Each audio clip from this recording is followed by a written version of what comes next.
In our previous class, we were discussing that if the government wants to give exemptions, then it has to give through a notification. So this is what happens in the normal scenarios.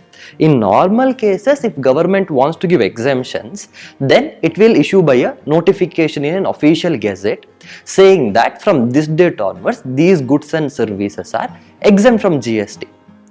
Now let us study subsection 2 of section 11, that is section 11 subsection 2.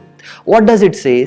It says normally you issue a notification, but if there is an exceptional situations, exceptional circumstances, then instead of issuing a notification, you can issue a special order. So only difference between subsection 1 and subsection 2 is subsection 1 is through a notification and subsection 2 is through a special order. Now when can a special order be issued? Can special order be issued in a normal days? Answer is no.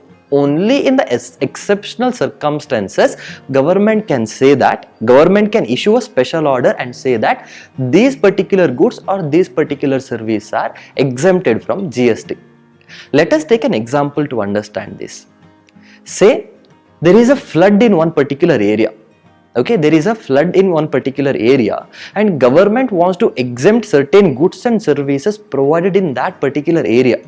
Now instead of giving a notification, government can issue a special order. Government can issue a special order saying that the particular goods and services provided in that area are exempt. Let us take one more example.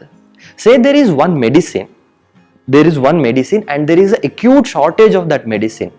Now government wants to encourage the manufacturer of that particular medicine. So government can issue a special order saying that if you are manufacturing that medicine, then you are exempted from GST. So I repeat, special order can be only issued in case of special circumstances or exceptional circumstances. So if you are issuing a special order, then you also have to record a reason in writing. So you have to write the reason saying that why did I give that special order? If I am a government and I am giving that special order, then I need to write what was the need to give that special order. Then the first, whatever we discussed in subsection 1 continues in subsection 2. It says the government on recommendation of GST Council can issue a special order, but while issuing a special order, it has to record the reasons in writing.